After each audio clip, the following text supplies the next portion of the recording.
Cowboy Channel. A light show, a little bit of good music. How about we make it sound a little bit like we are right here in Odessa? Come on. The first live rodeo of the year has the thrill, action, and adrenaline to start a monumental season.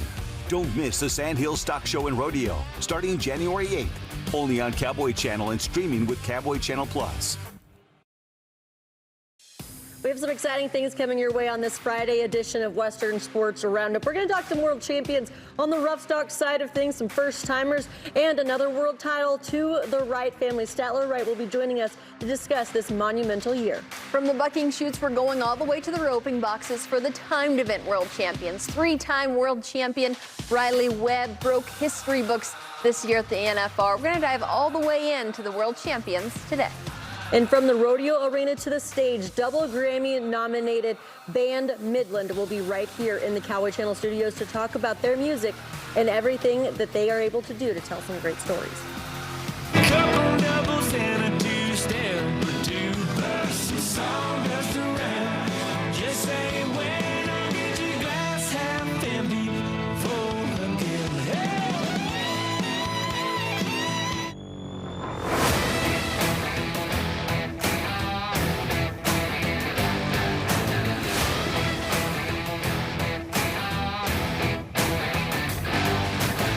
Welcome to Western Sports Roundup. As always, we're proud to remind you that the Cowboy Channel is the exclusive home of the PRCA, your destination for the very best in rodeo action. And we've got big news for our fans. WSR will now be simulcast live on YouTube. That means you can watch the show in real time on both the Cowboy Channel and our YouTube live stream, giving you even more ways to stay connected with us and to Western sports. Welcome into our Cowboy Channel studios. This is Western Sports Roundup. I'm Haley Novak, joined by Elise Sutherland. And happy Friday, everybody. We've made it to the end of the week. We're just a little bit closer to the holidays, to the Christmas season, even being so close. Elise. It is so close, but it's weird to think that just a week ago we were wrapping up the Wrangler National Finals Rodeo, and it has been one of the most exciting things every day here on Western Sports Roundup. We've been taking you guys round by round, world champion through world champion, and we're going to continue doing that today. But we're going to get things kicked off with our Unbeatable Feeds moment of the week, and this is an exciting one. Let's talk about some team roping. Andrew Ward and Jake Long roped absolutely lights out all week long. Andrew Ward was so sharp on the head side, and his gray horse was cutting at that time off the clock. Jake Long was doing exactly what he does. You know, the past couple years, he's finished reserve champion and the year. So for him to finally clutch that gold buckle and be able to achieve that lifelong dream, well, that meant way more to Jake Long than people may seem. Let's get to Katie with the interview. Win the go-round, win the average, win the world. But the journey to this stage right here has never been that simple. Absolutely. It's been a lot of hard years fought, and just so grateful to get it done. I'd like to thank my wife and my mom and dad for coming out and supporting me. My wife all year for rodeoing with me. It's a family affair, and I'm so thankful. 14 attempts to get up here. How have those 14 attempts all come together to make number 15 happen? Well, first off, glory to God, too. I mean, without him, none of us are here. And I'm going to say thank you to my wife, my kids, my dad, my mom back home. Without their support, I don't know. I don't know what to say. This is surreal. That is the Unbeatable Moment, sponsored by Unbeatable Feeds. No grain, no problem.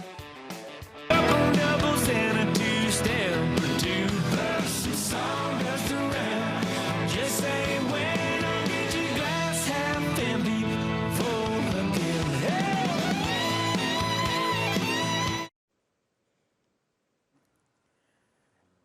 Welcome back into the Cowboy Channel studios. You're watching Western Sports Roundup, and we've had some of the best musical talent right here in the studio here in the last, give or take, 2 weeks. But today we have the members of the band Midland with us. But if I could get you guys to kind of go down the line and introduce yourselves, that would be really handy for the fans at home. You got it. Mark Weistrack. Mordecai Roberts. Jess Carson. I have been having so much fun with y'all already. Even before we got started, I feel like I've known you forever. But you guys have really known each other for a very long time. We're just about 11 years in for this band. Tell me how you guys came together. Oh, gosh. Jess, Kim, and I knew each other. We met in L.A. in our early 20s. We were all out there. And Jess and Cam used to be in a band together. And then when Jess left town, I kind of picked up the pieces, and that was really my first band was with Cameron. We were called the Young Whiskey. And that band in LA at the time kind of went nowhere. Cameron met his now beautiful wife, who's a friend of mine, Harper Smith Duddy, and she looked at him and she said, "You need to get a real job. You're a loser." Uh-oh. So Cameron quit the band, and good on him, and he got a professional job. So that kind of went years by, and kept playing music. Jess was doing his own project called King Clifton, and we got together at Cameron and Harper's wedding. At a wedding? At a wedding up in Jackson Hole. It was the first time the three of us had kind of been together in a long time, and it was the first time that I'd ever played music with Jess. And that was pretty much the beginning of it all. We were swapping songs, and the day of Cameron's wedding, Jess looked at me and he goes, "We should do something."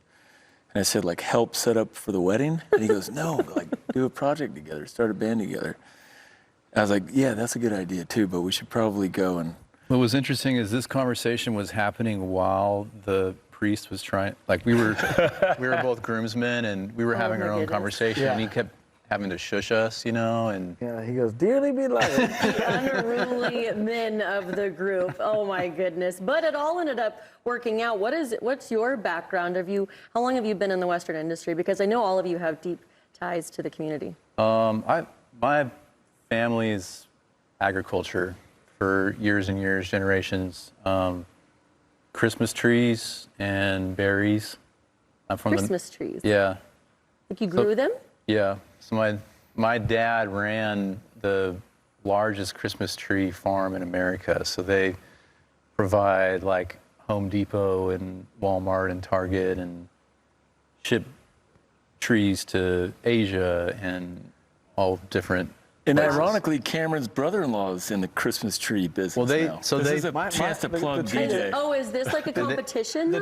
The tree that's in band competition? No, the tree that's in my house right now is a holiday harvest. Yeah. So his brother-in-law has a lot, and he talked to my dad, and he got the trees from. Everyone in Dripping Springs is served by essentially the trees that your family. Yeah.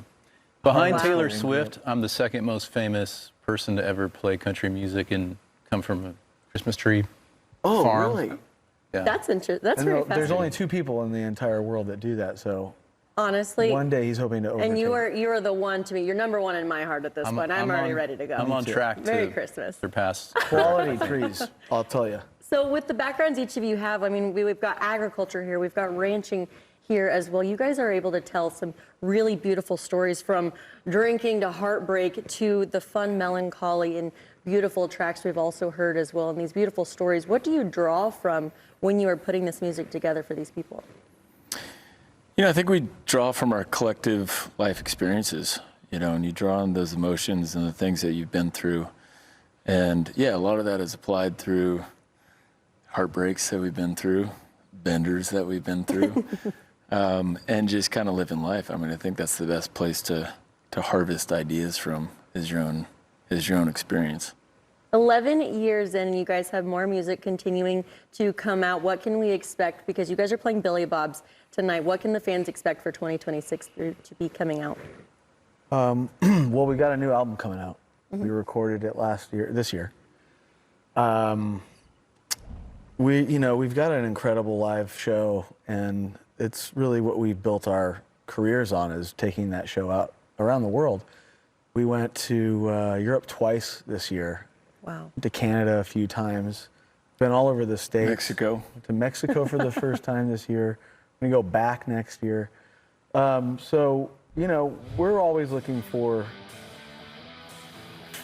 new areas to mine, musical inspiration from, and put that down a record and take the show on the road. And at the San Antonio Stock Show and Rodeo, February 14th, the Rodeo Austin, March 18th, Rodeo Corpus Christi, May 8th. And my favorite, Teton Valley Rodeo, is the rodeo I grew up going to in Driggs, Idaho. This used to be a tiny little rodeo, and now, thanks to Mr. Toll, we are infused with a ton of talent and resources up in Driggs. And supposedly it's going to be amazing this year. Give Jackson Rodeo a run for its money. So don't miss that one. If you want to travel this summer, go up to Driggs, Idaho, and check out the Teton Valley Rodeo. There is plenty of places that you all at home can see them. But I've got one more question for you. And honestly, you can all chime in on this one. But you guys have been in the recording studio over 11 years now. Wonderful things. What started from a wedding, but now to world-renowned band. When it comes to the studio process, though, do you picture the fans and how they're going to react? Is this music? Are you hoping to connect with that one person in the audience? Hopefully we're going to connect with more than one person, I would One's say. good. One's a good start. Just that one guy out there. Yeah, absolutely. I think that's something when we're writing, we're thinking about, having done this for such a long time, I think everything is applied to the filter of the live show. And songs that would, fit our needs, I guess, at the time. But then it's just really about picking the songs that we want to play every night. And it's almost like you're playing for and to each other, too, then. We're playing to one another, When I record, I close my eyes, and I think of Mark and Jess. That's what I do.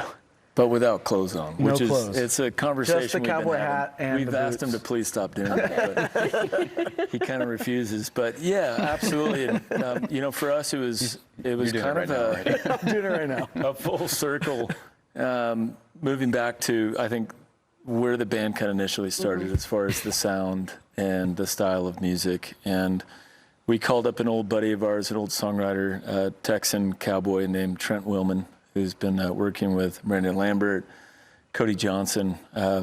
We knew him. He was just a songwriter and an artist, and now he's a very successful producer.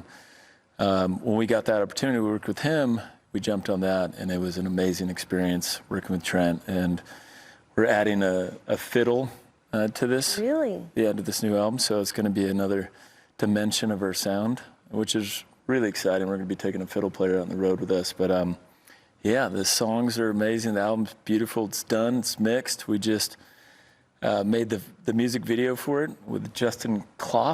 Is that how you say Justin's last name? Mm-hmm. Justin Clough is really talented. He's worked a bunch with Post Malone and does like a lot of the creative direction with him, which is cool. And a song called Marlboro Man that we're going to be putting out just in a few weeks. That's with exciting. The music video. And we got to shoot the video down where I grew up in southern Arizona. Little Sonoy, Arizona. So I called up a bunch of favors and got to shoot at the Baba Comery Ranch and at my family's place. And it was really cool. You really are taking everything back to the beginning. But guys, I know you've got a show to get ready for tonight. Thank you so much for joining us right here on Western Sports Roundup. You can see them at Billy Bob's and so many more places. They've got more music coming out. And next year, on Western Sports Roundup, we're going to talk about some rough stock athletes that became world champions. And later on, we're going to take it to the timed event side of things. Talk about those world champions as well and some big stories to tell and even some very special guests. All that and more coming up on Western Sports Roundup.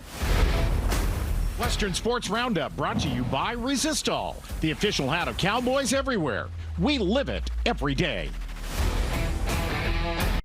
In competition, every detail matters, and nutrition is no exception. Introducing the next generation of grain-free, forage-focused feeds, Unbeatable Balance and Unbeatable Complete, backed by Kentucky Equine Research Micronutrients, fortified with essential amino acids, and powered by Beat Advantage technology for hydration and recovery. Whether you're competing in the arena or for your horse's heart, feed every horse in your barn with ultra-premium science from Unbeatable Feeds. Now available at these retailers. Victims of mesothelioma and their families may be entitled to receive a cash award from the estimated $30 billion in asbestos trust funds now available. Over $50 billion has been awarded already. If you have been diagnosed with mesothelioma or lung cancer caused by asbestos, call the number on your screen now. We have served victims of mesothelioma and their families nationwide for over 30 years. We have successfully recovered hundreds of millions of dollars for thousands of our clients. Even if a family member has passed due to mesothelioma, you may still be entitled to a cash award. So call now for your free evaluation. We want to help victims of mesothelioma and lung cancer, and your families get the financial compensation you deserve from the estimated $30 billion in trust funds now available. If you or a loved one has been diagnosed with mesothelioma, call 1-800-471-9705 now or visit us at mesofund.com. Hey everybody, this is Eric Church. For over 100 years, Field & Stream has been telling stories about life outdoors. For those who know, you don't just show up for the hunt. You scout and you train. That's why Tractor Supply has partnered with Field & Stream to bring you a new line of products for those of us that not only work our land, but hunt from it too. Two names, built on tradition, coming together for open seasons and stories worth telling. These are the days we live for out here. Tractor Supply and Field & Stream for life outdoors. Western Sports Roundup is brought to you by Rock and Roll Denim. Live boldly. Live in Rock and Roll Denim.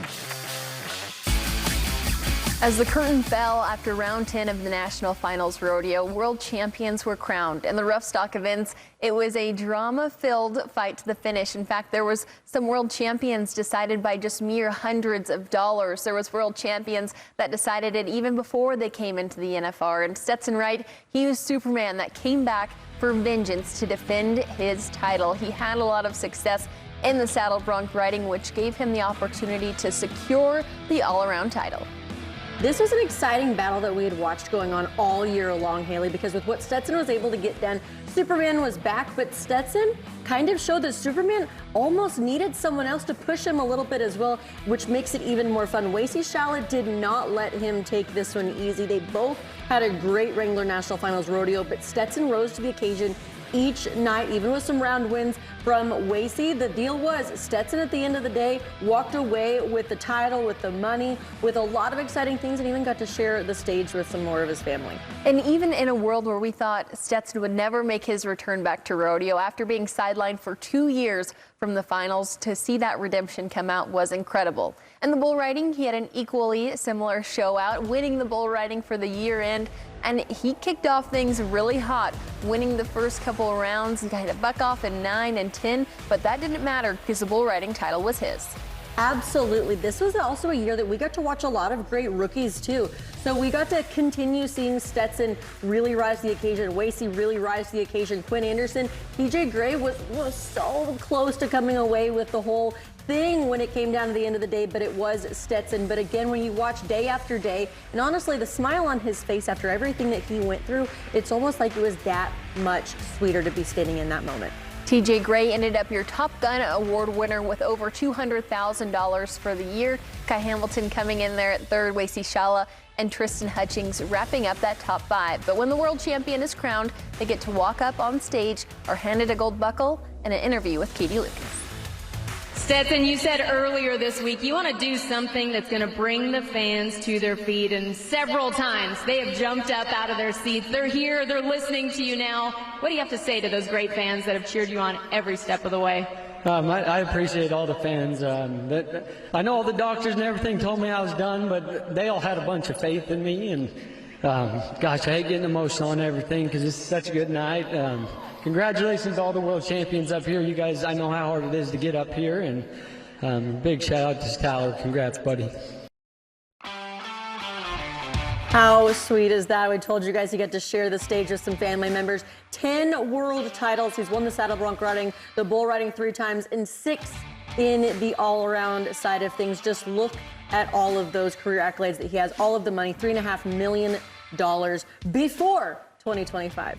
Yeah, he's adding his name to the history books, adding his name to the title of the GOAT. We're watching history right in front of our eyes. And in the bareback riding, too, we watch history unfold. Jess Pope was going against Rocker Steiner when we thought it was Rocker Steiner's at the very end. He came in the season leader after clinching that in July, and he carried it all the way through until halfway through the NFR when it started to lose grip. And Jess Pope, 4-time aggregate winner, came in there and tried to take the title. That he did, but Rocker Steiner was even posting on social media, as Mr. Social Media himself. these days, but he really had a different grind that he was bringing to the table this year. He was hungry for this, but Jess Pope really, again, like we talked about with the Wrights at the end of the day, he got to rise to the occasion, but Rocker had his mind set on this, the aggression that he brought to the rounds, the ability that he brought every single jump. He was vulnerable. He laid everything out there on the line because he knew that he had a shot at it. Jess wasn't going to let it come easy, but this was hard-earned and well-deserved.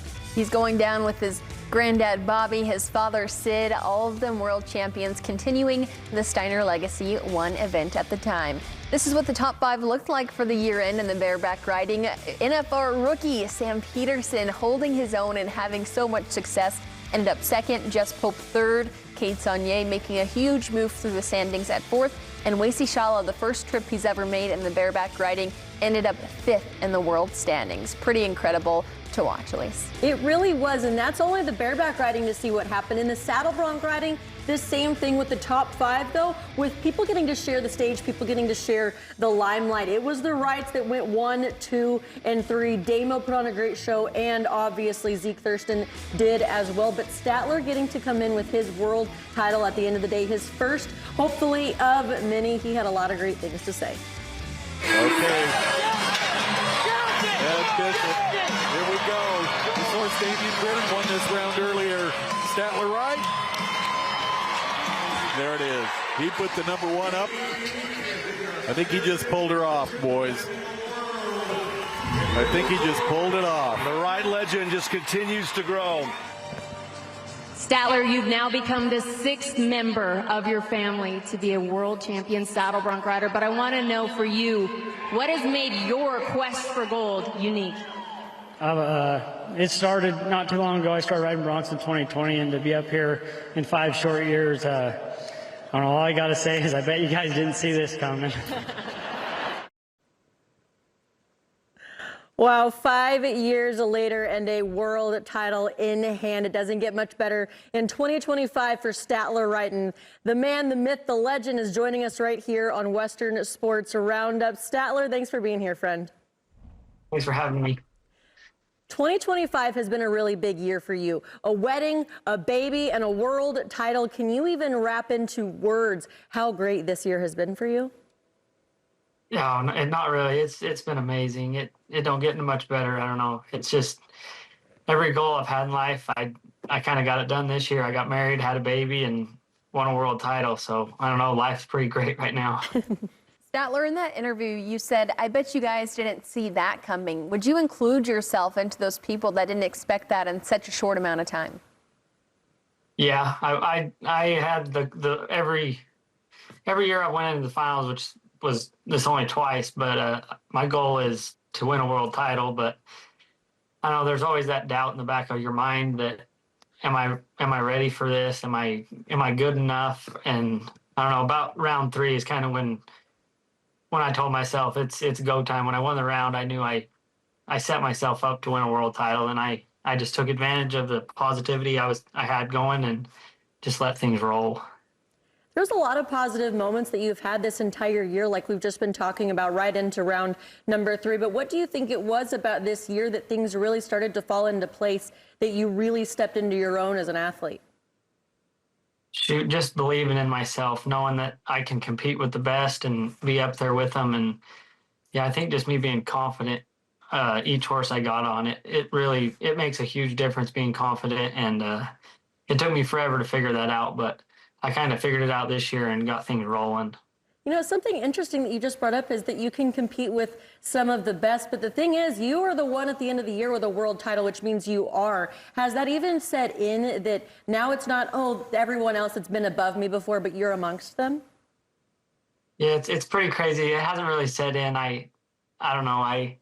It's hard for me to believe it still, but I think when I can strap that gold buckle on my waist, when they send it back with the name on it, it might set in.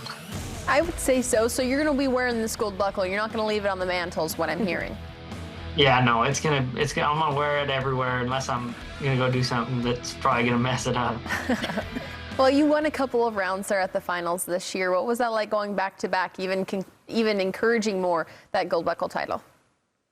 It was super amazing because both those horses I'd got on and won the rounds back to back. Stetson won round 2. Ryder had the horse I won round 7 on in the 3rd round or the 2nd round, but I had seen them guys get on it, and I don't know, I figured that with how those horses were, they were going to fit me super well because they fit my brothers, and it seems like if they can get along with the horse, usually I can too.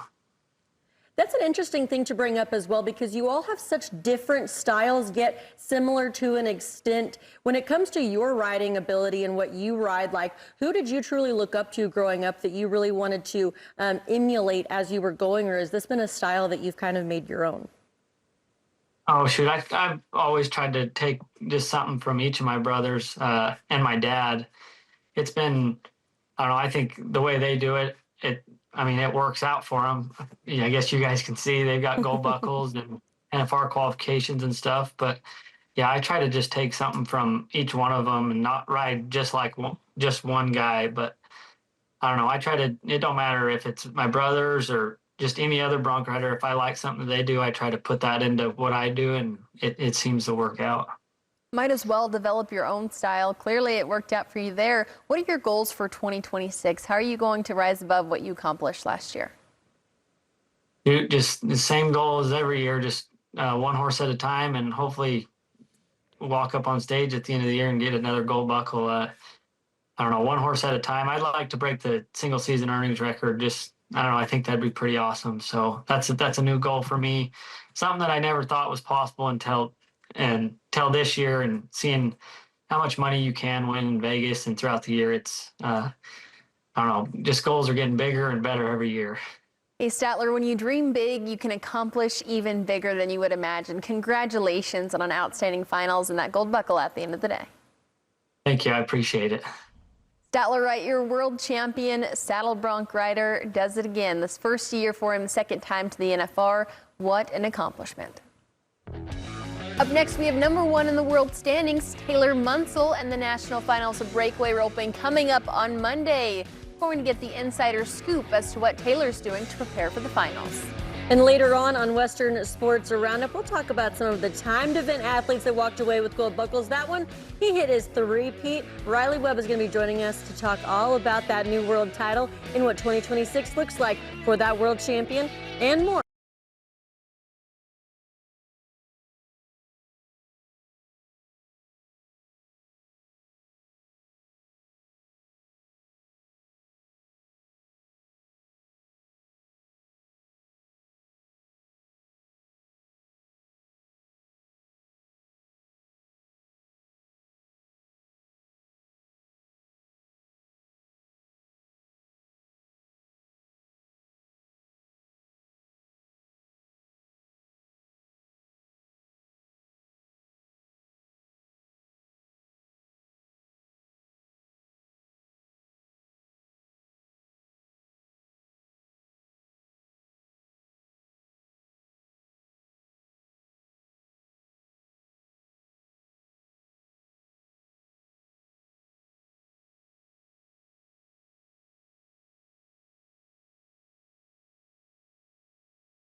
Race during the NFR Rewind, only on Cowboy Channel.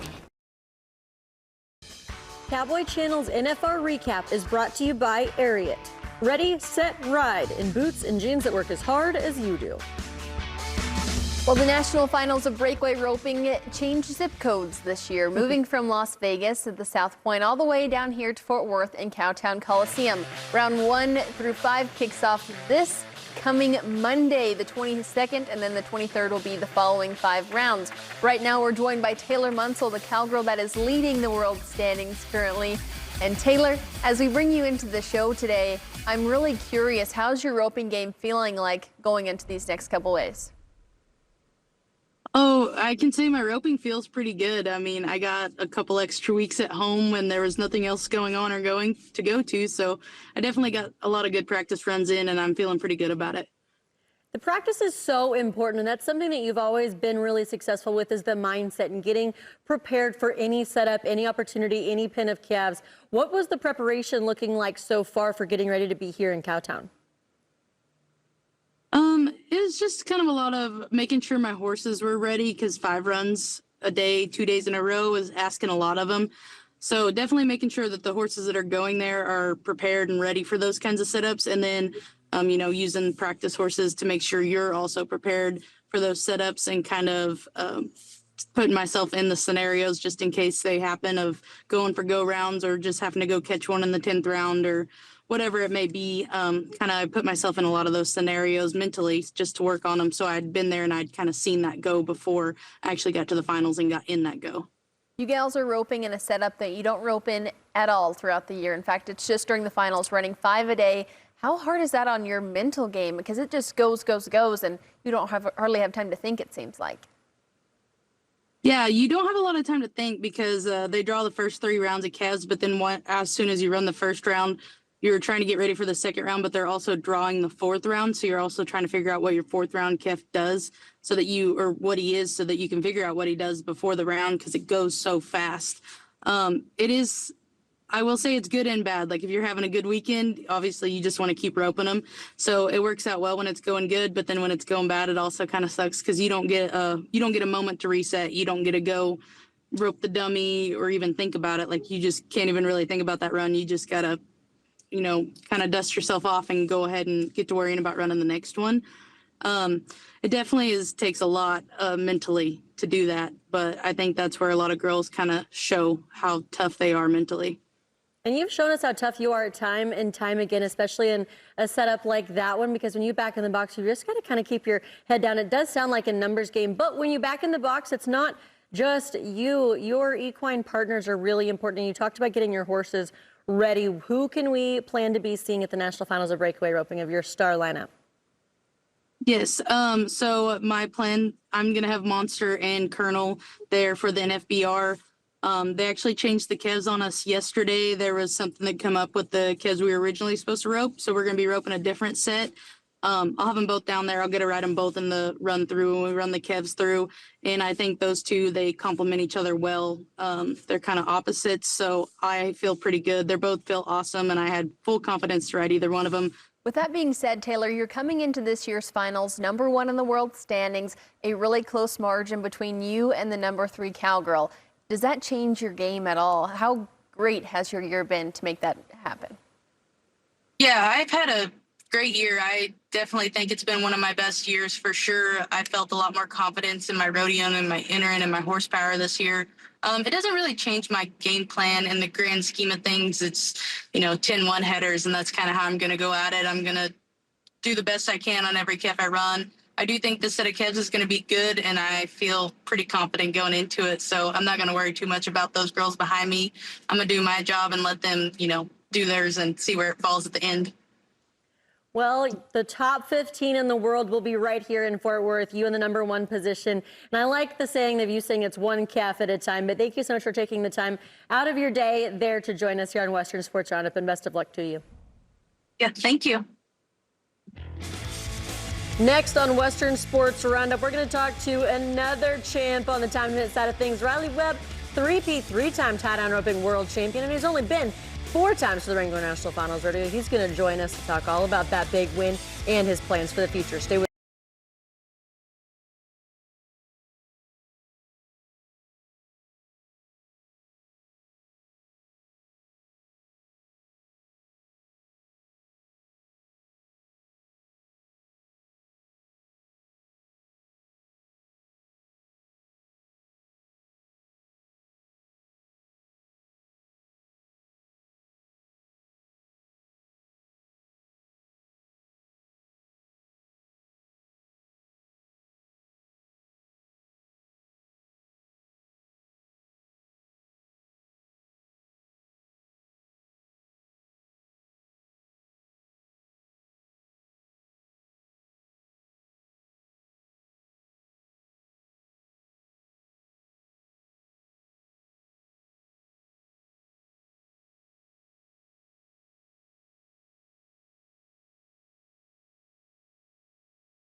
Cowboy Channel's NFR Recap is brought to you by Ariat. Ready, set, ride in boots and jeans that work as hard as you do.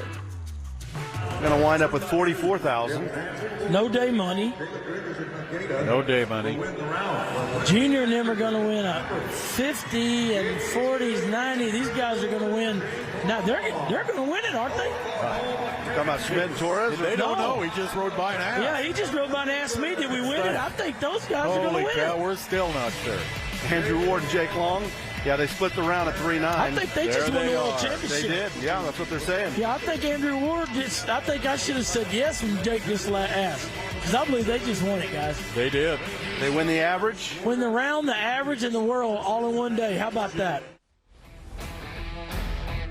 A night that Andrew Ward nor Jake Long will ever forget. As we listen to that playback, you can hear Joe B calculating all of the numbers because it wasn't theirs to win at the time. Colton Schmidt and Jonathan Torres looked like they'd be your world champions. Unfortunately, they missed. Ward and Long, that 3-9. It was spectacular the way they jumped ahead of things in round 10. But Colton Schmidt and Jonathan Torres made an extremely businessman run in round 9. They were 4-3 when they didn't necessarily have to be there. All they had to really do is catch, and they went to the lead of the aggregate by 7.1 seconds. This left the door open for them in round 10 to just catch. All they had to do was just get a time. They could have even gotten a leg, and unfortunately, due to a sorry steer, maybe not the go that Colton was expecting, the world title fell through their fingertips.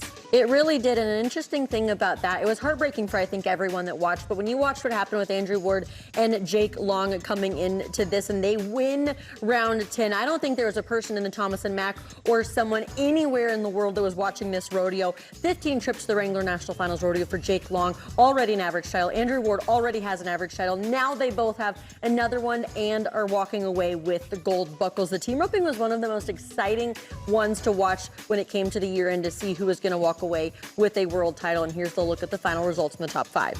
Caleb Driggers and Juno Nogueira, one of the most well-known teams of our generation. Clint Summers was on a roll with Jade Corkill, 3-time world champion on his comeback tour, the highest Colton and Jonathan have ever finished within the world standings. And then Tanner Tomlinson and Caden Perfili, a split-up team there, but both of them had a very interesting final. So as we move on to the calf roping, the top 5 looked a little bit different. This is how we expected to see things. Riley Webb in first, Chad Mayfield second, Kincaid Henry, he has really been roping up the ranks, as you can see here. Joel Harris, he's a young kid, and he really showed everybody what he was about this week. And John Dowdge coming in there at number 5. From the team roping to the tie-down roping, Riley Webb has already had a record-breaking and historic career, even in the young years of his career. Only 4 trips to the National Finals Rodeo, but 3 of those have ended with a world title. The last person to do this was Roy Cooper with 3 world titles, a three-peat back-to-back. Riley Webb is one of those athletes that will someday be in the Hall of Fame, but right now, we get to talk to our 2025 world champion tie-down roper, the three-peat yet again. Here he is, Riley Webb, joining us right here on Western Sports Roundup. You're in Arizona, you're busy, but thanks for taking the time to join us. Yeah, thanks for having me. Riley, you've been known to be a machine. That's what people are calling your roping style. One of the best ropers of this generation. What can you attribute that success to? You know, God gave me the talent and ability to shine for him, and a lot of hard work and hours of preparation and really good horsepower. In you saying that, God giving you the ability, how much confidence do you rely on him for your performance? Yeah, absolutely. You know, we wake up and everything we do, we give him the glory and the honor and tell him to take it, and it's his plan. And I just do what he's called me to do and shine for him. Every single year we've seen you at the National Finals Rodeo, it just keeps getting better. It seems like you have not let off the gas, but when you back in the box, it also takes a good partner in your horse. And you talked about your horsepower. How important has your special horses been to you? Yeah, absolutely. You know, Rudy, he won the Horse of the Year this year, and he's been so special to me. Got to ride him at the last 3 NFRs for the 3 World Championships, and he's been so special and so solid and lets me do my job and have fun. As good as Rudy is, and we love to watch him in the field, as the rounds went on, Rudy seemed to get a little bit more antsy in that corner. How hard is it to keep a horse good in there in the Thomas and Mack? Yeah, he was a little sore at the beginning of the week. He had an infection in his chest, and it was a little sore right where the breast collar goes. So he was a little sore, and I think that's why he was giving me a little grief the first couple rounds. And then as the week got on, he got to feeling better and got it lined out. And he's been great. You can't anything you throw at him, any setup, any building, it seems to do great. But he was a little sore at the beginning of the week. I like that you talk about how great he can be in really any setup in any situation, because that's you as well. We've been watching you do that time and time again. But this year at the National Finals Rodeo, you had Shad Mayfield hot on your heels, but also a wolf pack of others there in the top 15 too. How do you keep your composure knowing a world title is on the line, but roping one calf at a time? Yeah, like I said before, I can only control what I can control. I can't control what they do, and so I got to back in there and do the best I can on the calf that's given and win as much as possible each night, and can't worry about what they got going on. You came into the finals in a different position than you have been previously. Did that play to your advantage any? I'd say I had a really good regular season, had a little lead coming in, but after 2 rounds, Shad had the lead, took the lead back was number 1 back in the world, third round. So just had to keep doing my job and keep tying them down, placing it along there and hold my spot in the average. And it was so much fun, and just do my job and have fun. When you mentioned that Shad overtook the world standings, did you not get worried, but did that kind of give you a fire to push on the gas maybe a little bit harder? Yeah, he started off hot, winning the first round, splitting the second round, placing along there in the third round. And I just had to keep doing my job and keep tying my calves down. And he got off to a hot start, but if I just stayed in my lane and did my job, that at the end of the week, it'd take care of itself. I got to bring this one up. I know you guys are out there in Arizona right now, but you and Josie make quite the team when it comes to a rodeo power couple. How important has that been, and what was the conversations like each day? Because she is very good with the strategy as well and knows a lot about what she's looking at. Was she helping you keep your composure and keep focused all the way through round 10? Oh, absolutely. We rope every day, practice together, and had the same goals. And I think we all kind of watch the videos, me and her dad, and we all kind of watch the videos of if it's me roping or her roping and kind of break them down, and then watch the calf that I have or for the next day, or it's her at the same time, like we're out here doing the same thing for her. So break them down, make a game plan, and go into the next round. Riley, I think that's an advantage that sometimes we forget to think about is you have a constant. No matter where you are, you have your team with you, whether it's Josie, whether it's Josie's family, your horses, it's all the same, whether in Vegas or in a random rodeo throughout the summer. Would you have to agree? Oh, for sure. You got to have a team to do this. You can't do it on your own. You got to have, I got to have Josie, my family, horses, people helping me get down the road. I mean, my sponsors that back me 100%. I mean, you got to have a team to get down the road and be successful. Well, thank you for joining us, Riley. We know you've got busy things to do. You've got to think about the breakaway roping this evening. Got to cheer Josie on out there in Scottsdale. So congratulations on yet another world title. We look forward to seeing what you get accomplished this year. Thank you. Going back to work for Josie now. From Riley Webb and the calf roping, we're going to change things to Tucker Allen and the bulldogging. The guy that we didn't expect to leave the world champion, well, he proved everybody wrong as he walked up on stage and captured the gold buckle. Also, Cassie Mowry and her story to the world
Cowboy Channel's NFR Recap is brought to you by Ariat. Ready, set, ride in boots and jeans that work as hard as you do.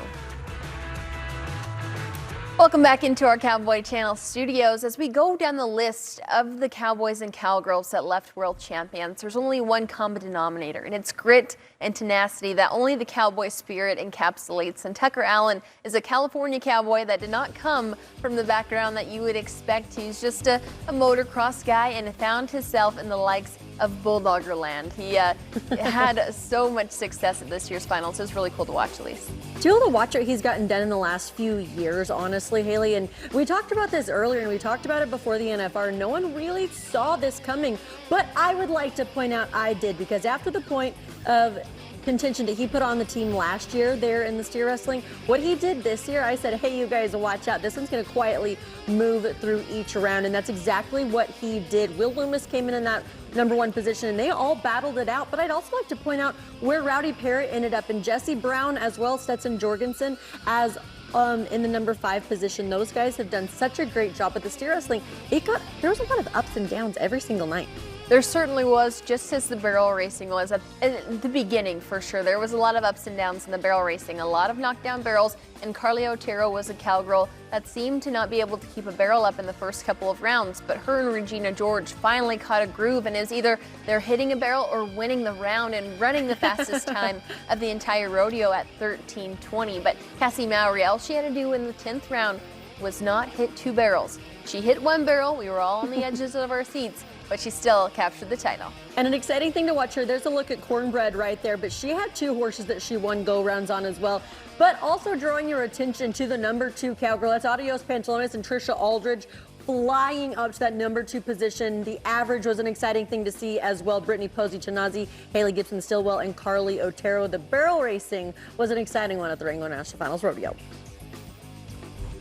Along with the National Finals Rodeo was Pro Fantasy Rodeo, and the guy who runs it all, Casey Jones. And if your team did good, it's his fault. If your team did bad, well, it's his fault too. The man of the hour. Congratulations on a fantastic year of this game. Yeah, we want to thank all of our players. It's a lot of fun. You know, we work really hard to bring a better game every year. This year's Ag Wagon with the Elite with the Outback Interiors prize was outstanding. Maverick Martin from Oklahoma, he had the best team that won the truck and trailer. And, you know, like this team right here, we can see Rocker, he could have got Sam Peterson that was a lower salary and won more. Bridger Anderson, he could have got a lower salary at 1 more. But that team right there won over $1.5 million to win the NFR contest. But there's a lot of teams that people didn't pick that could have knocked him off. And then some of the big winners, we had the High Roller. This is an extra prize challenge that for $1,000 you could put it in there. We had 23 people opt in for the $1,000 High Roller Challenge. Mark Lloyd from Heber City, Utah, I talked to him. He's an old rodeo cowboy, so he gets a custom jacket plus $20,000. So that's a pretty good payday. You guys are handing out a lot of great prizes for these people, taking a lot of time and money going into a game like this one, but also Rodeo for Life. Or Rodeo for Free, excuse me. I mean, the Rodeo for Life around here, but Rodeo for Free, that was a big one too. Yeah, this is a great package. A long time ago, we started with the PRCA and San Antonio. $10,000 entry fees, $5,000 fuel. And then later on, we opened up for anyone in the Western industry. If it's cutting, performance horse, youth rodeo. There's a bull rider out of Oklahoma that won the $15,000. And he's going to use those $10,000 entry fees and that fuel money for a while. I'm sure he drives like a little Camry or something. That'll last him a lifetime. Yeah, that's going to last a while. And this is one of our great winners this week. So after the big game closes, we do a daily fantasy every day out there. So for every day, you could win $3,500. Well, Shay's team won $266,000 on round 4.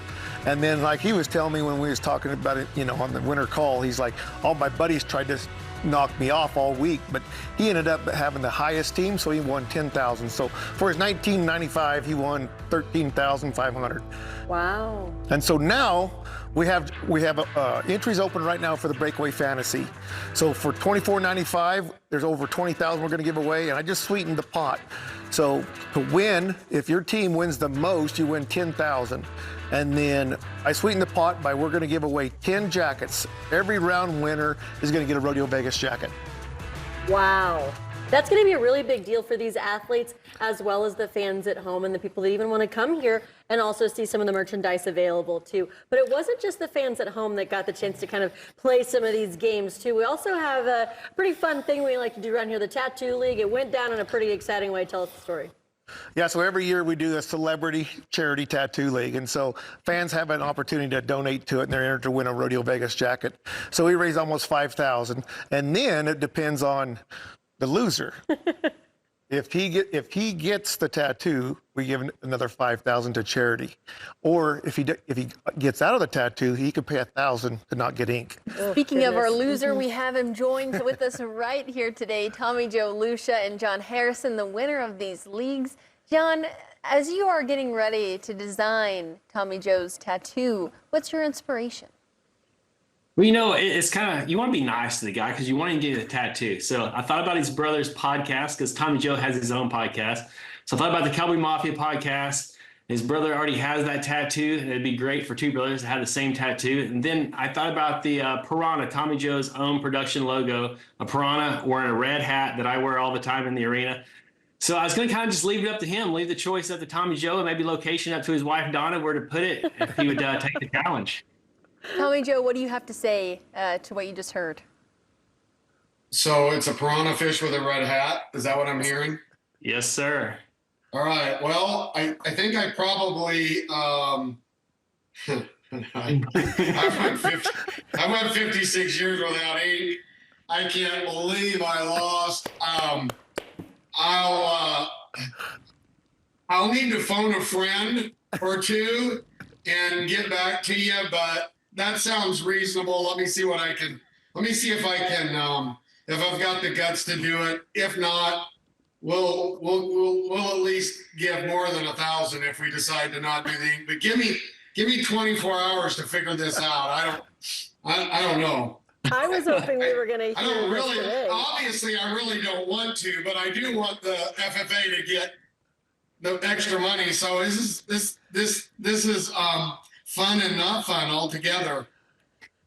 It is. Casey, bringing these guys in and getting to see this friendly competition and banter, but it's for a bigger cause. How great is it to see your friends that you've known for so long come together for a cause like this? It's great. And Anthony, Tommy Joe's brother, was it 2 years ago, he actually got a tattoo, and so 5,000 went to the Golden Circle of Champions. And so, I'm going to make a deal with Tommy Joe. So in the 5,000, 2,500 will go additionally to John's, and then 2,500 will go to Golden Circle of Champions. So the pressure's on, Tommy Joe. Let's see what you do.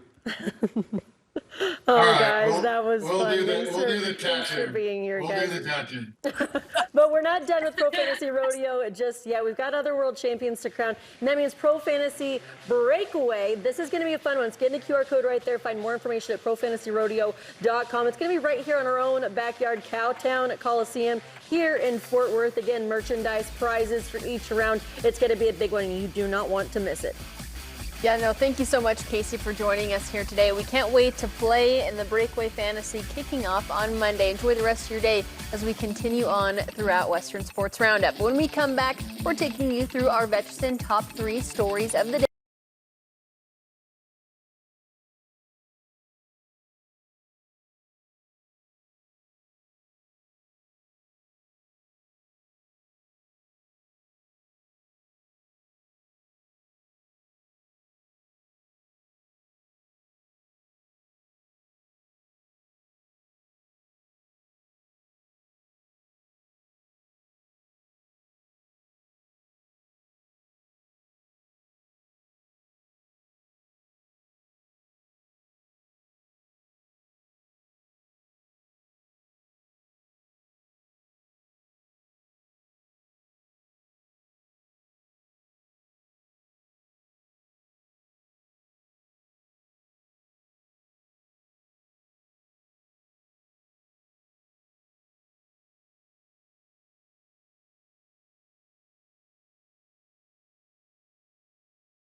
and see who will take hold of the final world title spot.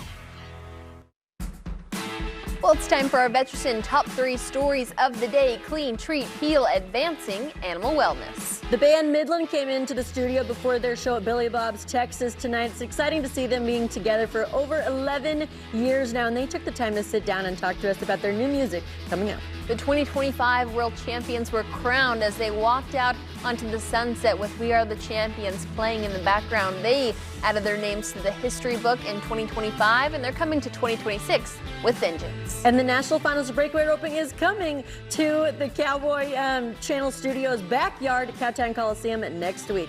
But you guys, that's going to do it for today's Western Sports Roundup. For Haley, I'm Elise. Thanks for being here. Good night and enjoy your weekend.